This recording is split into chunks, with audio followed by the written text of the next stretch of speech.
The Lord be with you. A reading from the Holy Gospel according to St. Matthew. Chapter 13, verses 1 to 9. On that day, Jesus went out of the house and sat down by the sea. Such large crowds gathered around him. And he got into a boat and sat down. And the whole crowd stood along the shore. And he spoke to them at length in parables, saying, A sower went out to sow, and as he sowed, some seed fell on the path, and birds came and ate it up.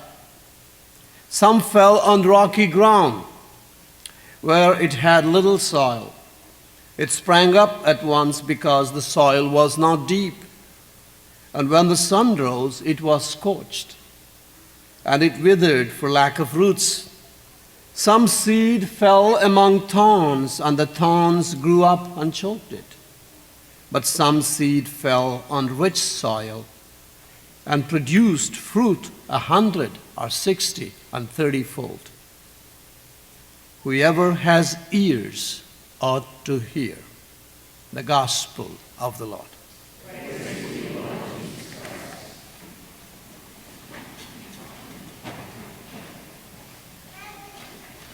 Have you heard of this expression, the person of the moment, or the man and woman of all hours and seasons?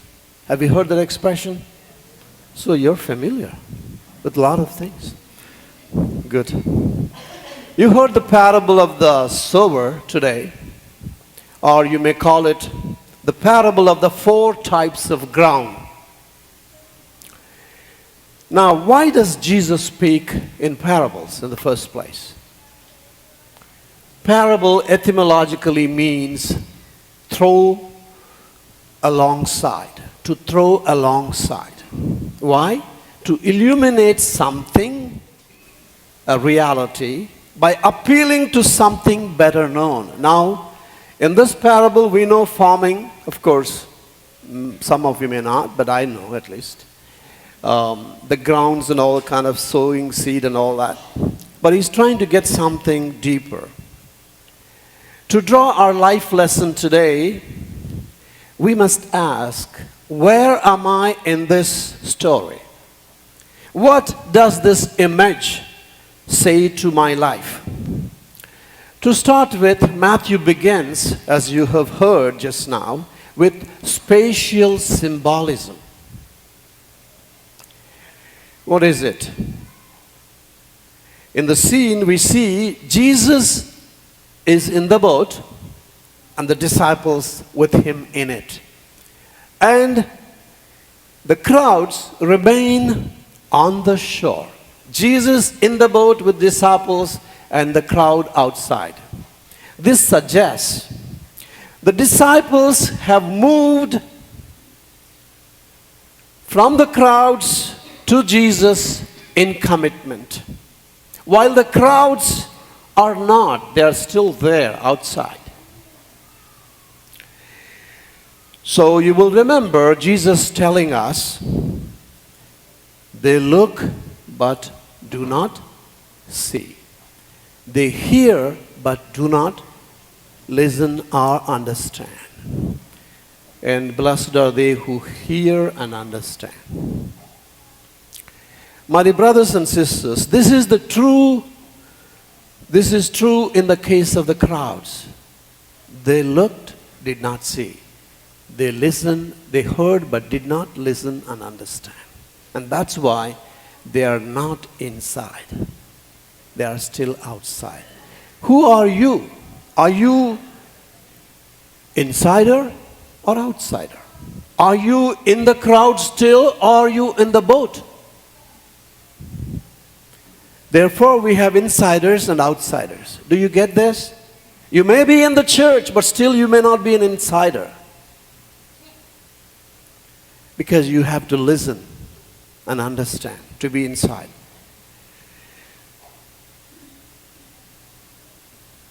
The second thing, in the first century of Palestine, seed was far too precious. Then why the sower sows so lavishly, where much of the seed appears to go wasted? Because the word sown attests to God's prodigality, generosity. He keeps sowing everywhere and every time. And it attests to his faithfulness, obstinate faithfulness, long patience, because he waits like a farmer after he sows the seed, and assiduous labor. It takes a lot of work for the unfolding salvation offered to the humankind, in spite of appearance of failure. Now, are these different yields we heard? Is it due to chance or luck? Absolutely not.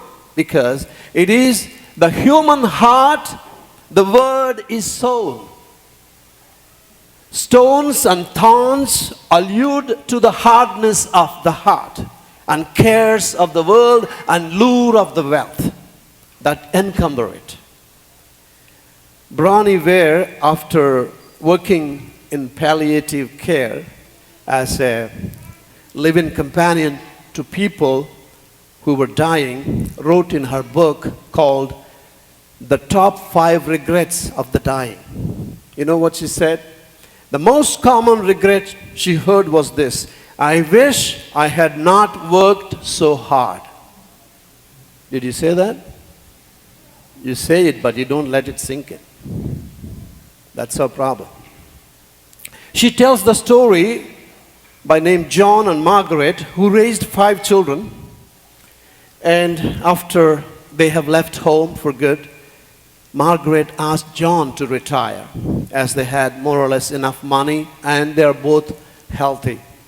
But John insisted that they might need more, and worked for another 15 years. Margaret was not happy about it. Always there was some kind of tussle, But next year he was to retire. Margaret planned it all for the future, for their future. And Margaret was diagnosed with cancer and died 3 months before John was due to retire.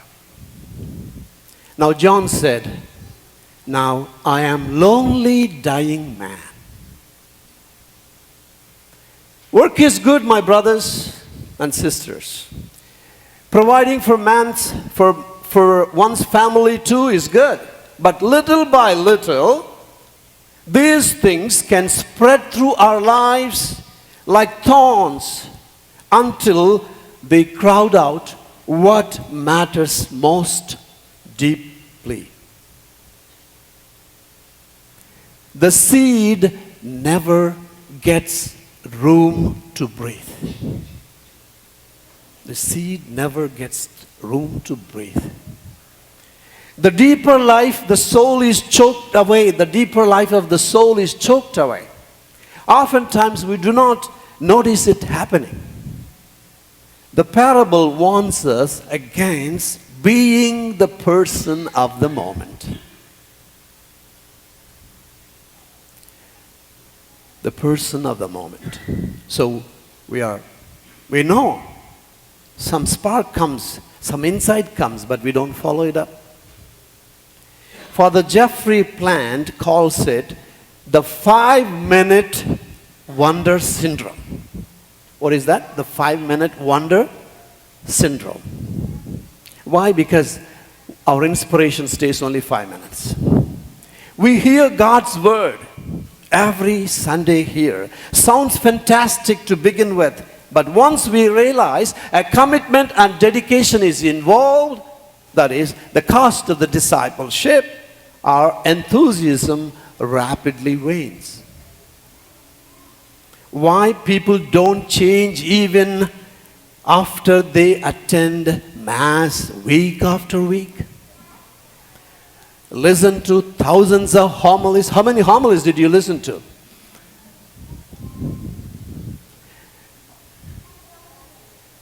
What is difficult is to keep on, to remain the man or woman of all hours and seasons of an entire lifetime. So that is the issue.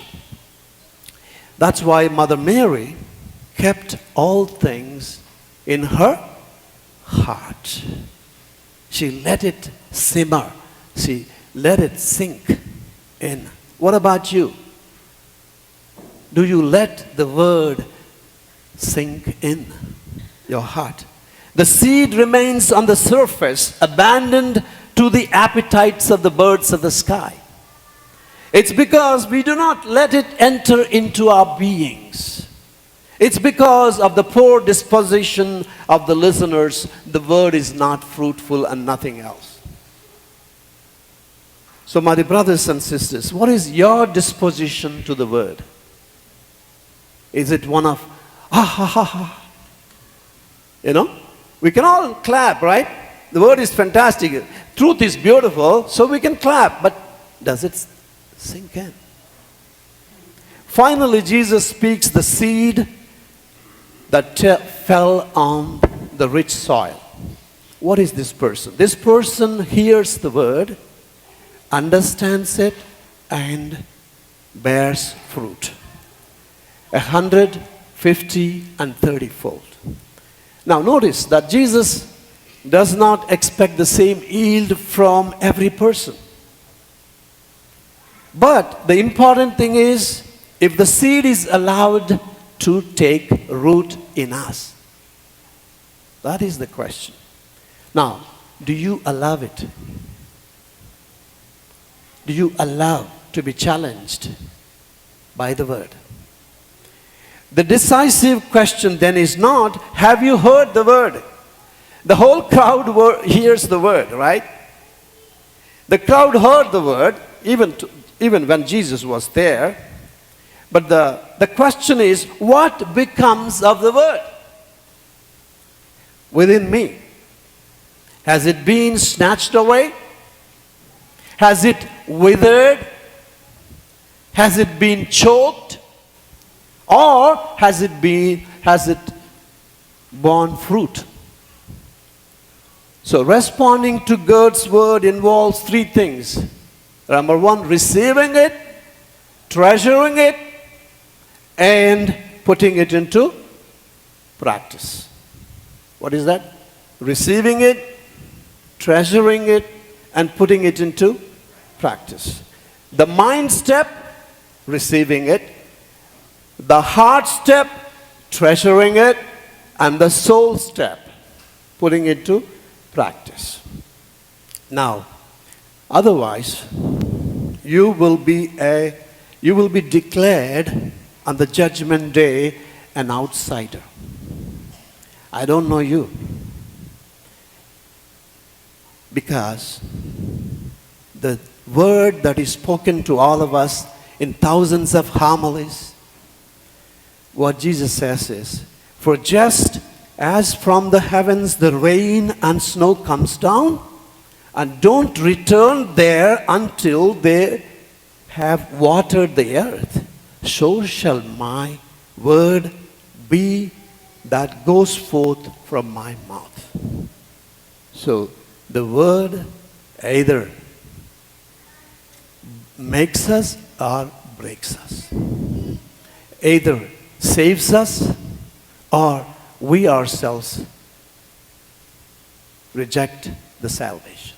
So my dear brothers and sisters, so ask yourself, are you the person of the moment?